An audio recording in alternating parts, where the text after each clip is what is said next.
Você provavelmente já viu o filme 300, certo? Aquela imagem icônica de guerreiros espartanos de abdômen definido, lutando em câmera lenta contra um exército persa quase demoníaco. A gente se acostumou com essa ideia. 300 heróis sozinhos contra 1 milhão.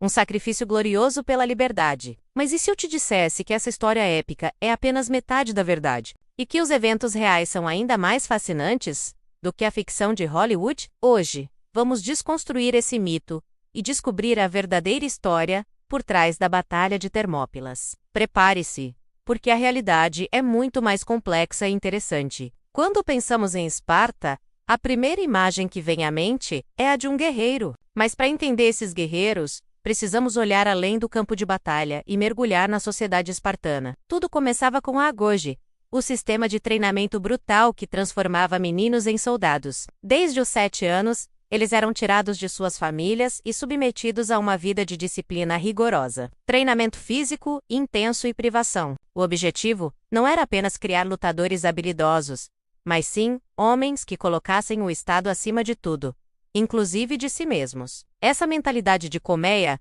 era o alicerce do exército espartano. Mas aqui está uma peça fundamental do quebra-cabeça que Hollywood convenientemente esquece: os ilotas. Esparta não era uma cidade só de guerreiros. A maior parte de sua população era composta por ilotas, uma classe de pessoas escravizadas. Eles trabalhavam na terra, produziam os alimentos e cuidavam de todas as necessidades da sociedade. Era a existência dos ilotas que permitia aos cidadãos espartanos se dedicarem exclusivamente ao treinamento militar. Sem eles, não haveria exército espartano. Essa dependência gerava um medo constante de revolta, o que, por sua vez, justificava o militarismo espartano como uma forma de controle interno. A sociedade espartana era uma máquina de guerra construída sobre as costas de uma população oprimida. Agora, vamos para o campo de batalha. A lenda diz 300 espartanos. A realidade, bem diferente. O rei Leônidas não marchou para a passagem de Termópilas apenas com sua guarda pessoal. Ele liderava uma coalizão de cidades-estado gregas.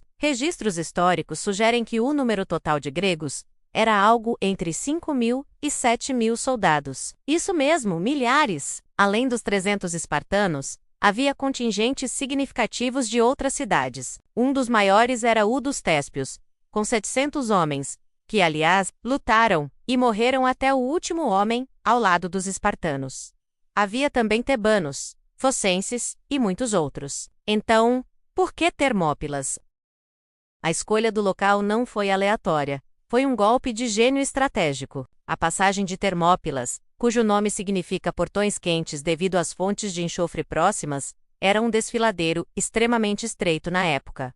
De um lado, montanhas íngremes, do outro, o mar. Isso criava um funil natural. Para o gigantesco exército persa de Xerxes, seus números esmagadores se tornavam inúteis. Eles só podiam atacar em ondas pequenas, que eram facilmente rebatidas pela falange grega, uma formação de infantaria pesada e bem treinada. Os gregos usaram a geografia a seu favor, transformando uma desvantagem numérica em uma defesa formidável. No centro de tudo isso estava Leônidas. Ele não era apenas um rei gritando frases de efeito, ele era um estrategista experiente. Durante os primeiros dias da batalha, ele implementou táticas brilhantes. Uma delas era a retirada fingida. As tropas gregas fingiam recuar, atraindo os persas para dentro da passagem de forma desorganizada. Então, subitamente, eles se viravam e contra-atacavam a formação inimiga quebrada, causando enormes baixas. Essa manobra exigia uma disciplina incrível, algo que os espartanos tinham de sobra. Mas por que Leônidas estava lá, sabendo que as chances eram mínimas? A política e a religião desempenharam papéis cruciais. Antes da batalha, Leônidas consultou o oráculo de Delfos, a mais famosa autoridade religiosa da Grécia. A profecia foi sombria. Ou Esparta perderia seu rei, ou seria destruída pelos invasores. Diante dessa escolha, Leônidas tomou uma decisão consciente. Ele escolheu se sacrificar para salvar seu povo. Além disso, ao marchar para o norte, ele forçou a mão de outras cidades-estado gregas, mostrando que a resistência era possível e inspirando-as a se unirem contra a ameaça persa. Sua resistência não foi um ato de desespero, mas um movimento político e estratégico calculado. No final, como sabemos, a traição de um local chamado Efialtes selou o destino dos defensores. Ele mostrou aos persas um caminho secreto pelas montanhas, permitindo que eles cercassem os gregos. Ao perceber que a posição era insustentável, Leônidas dispensou a maior parte do exército grego para que pudessem lutar outro dia. Mas ele permaneceu. Com ele ficaram seus 300 espartanos, os 700 téspios e algumas centenas de tebanos. Eles lutaram até o fim, não para vencer aquela batalha, mas para ganhar tempo e inspirar uma nação. Então, qual o verdadeiro legado de Termópilas? Embora tenha sido uma derrota tática, foi uma vitória estratégica e moral monumental. O sacrifício de Leônidas e seus aliados galvanizou a Grécia. Deu tempo para que Atenas evacuasse sua população e preparasse sua marinha para a decisiva Batalha de Salamina, que ocorreria pouco depois. A resistência em Termópilas mostrou que os persas não eram invencíveis e uniu as cidades-estado gregas como nunca antes, levando à eventual expulsão de Xerxes. A versão de Hollywood, com seus monstros e câmera lenta, é poderosa. Ela captura o espírito de sacrifício e a bravura. Mas ao simplificar a história, ela apaga a complexidade, a estratégia e, mais importante, os outros milhares de gregos que lutaram e morreram ao lado dos espartanos. A verdadeira história de Termópilas não é sobre 300 super-homens, é sobre alianças, estratégia brilhante, sacrifício político e a coragem de muitos